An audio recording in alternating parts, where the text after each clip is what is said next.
تو آپ کو میں بتاؤں کہ نزول قرآن میں اختلاف ہے کہ وہ ایک ہی بار مکمل طور پر نازل ہوا یا تھوڑا تھوڑا نازل ہوا۔ بعض آیتوں سے معلوم ہوتا ہے کہ قرآن ایک ہی دفعہ میں نازل ہوا، جبکہ کچھ آیتوں سے بتدریج یعنی تھوڑا تھوڑا نازل ہونا بھی معلوم ہوتا ہے۔ چنانچہ اس اختلاف کو علماء اسلام نے یوں ختم کیا ہے کہ نزول قرآن میں متعدد مراحل طے ہوئے ہیں، جو اس طرح سے ہیں۔ پہلے مرحلے میں قرآن لوح محفوظ پر نازل ہوا، جیسا کہ قرآن مجید میں ہے بل ہوا قرآن مجید فی لوح محفوظ۔ اور دوسرا مرحلہ جو تھا وہ لوح محفوظ سے آسمان میں موجود ایک مقام ہے جس کا نام ہے بیت العزت، اس میں نازل ہوا، جیسا کہ سورہ دخان کی اس آیت سے ظاہر ہوتا ہے انا انزلناہ فی لیلۃ مبارکۃ انا کنا منذرین، بے شک ہم نے اسے برکت والی رات میں اتارا۔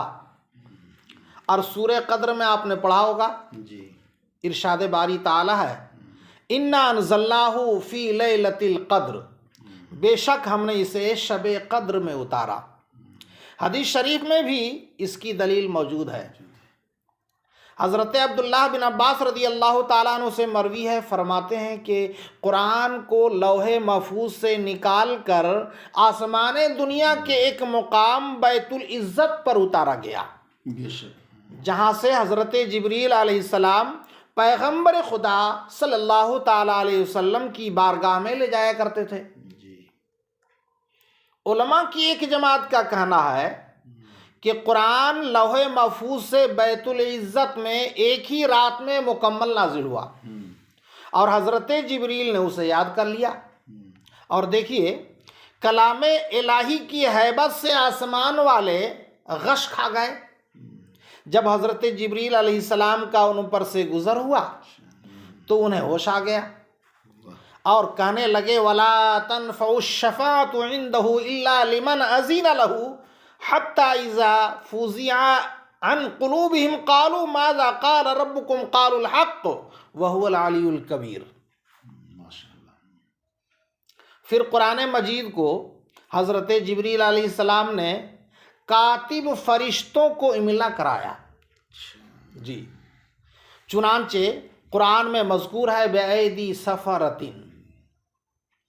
اور دیکھیے تیسرا مرحلہ، بیت العزت سے حضرت جبریل علیہ السلام نے بتجرید قلب پیغمبر صلی اللہ علیہ وسلم پر اتارا۔ نزول قرآن کا یہ تیسرا مرحلہ تقریباً 23 برس کے عرصہ پر محیط ہے۔ محترم یہ بھی ذہن نشی کر لیں کہ تاریخ قرآن کو 2 ادوار میں یوں بھی تقسیم کیا گیا ہے۔ پہلا دور عہد نبوی صلی اللہ علیہ وسلم کا، جس میں قرآن وحی کے ذریعے نازل ہوا، اور دوسرا دور خلفائے راشدین کا، جس میں قرآن کو ایک کتاب کی صورت میں یکجا کر کے محفوظ کر دیا گیا۔ حفاظت قرآن کا 2 طریقہ تھا، ایک حفظ کروانا، دوسرا کتابت کروانا۔ نبی اکرم صلی اللہ علیہ وسلم نے حفظ قرآن اور کتابت دونوں کا اہتمام کروایا۔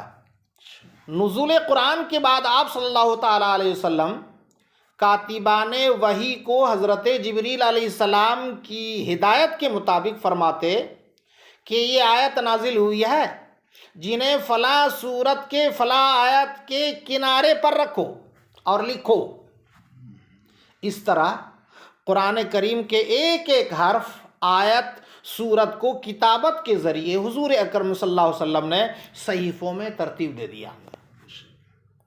اس کتابت کے بارے میں حضرت سیدنا زید بن ثابت رضی اللہ تعالیٰ عنہ فرماتے ہیں کہ قرآن کریم کی جو آیت نازل ہوئی، آپ صلی اللہ علیہ وسلم اسے لکھوا دیتے، اس کے بعد میں آپ صلی اللہ علیہ وسلم کو سناتا، اگر اصلاح کی ضرورت ہوتی تو حضور اکرم صلی اللہ تعالیٰ علیہ وسلم اصلاح فرما دیتے، پھر اس کے بعد اس لکھے ہوئے کو میں لوگوں کے سامنے لاتا، جو کچھ بھی لکھا جاتا وہ آپ صلی اللہ علیہ وسلم کے گھر میں رکھ دیا جاتا تھا۔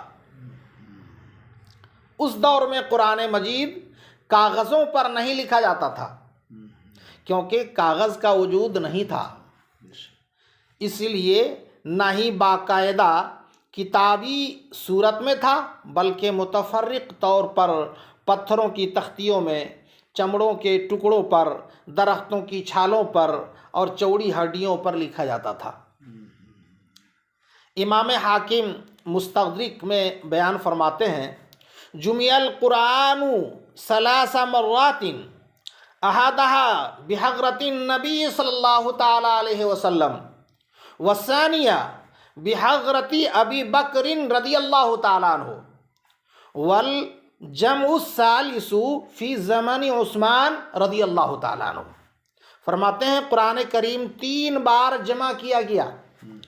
پہلی بار حضور اکرم صلی اللہ علیہ وسلم کی موجودگی میں، دوسری بار حضرت سیدنا ابو بکر صدیق رضی اللہ تعالیٰ عنہ کی موجودگی میں، اور تیسری بار حضرت سیدنا عثمان غنی رضی اللہ تعالیٰ عنہ کے عہد میں۔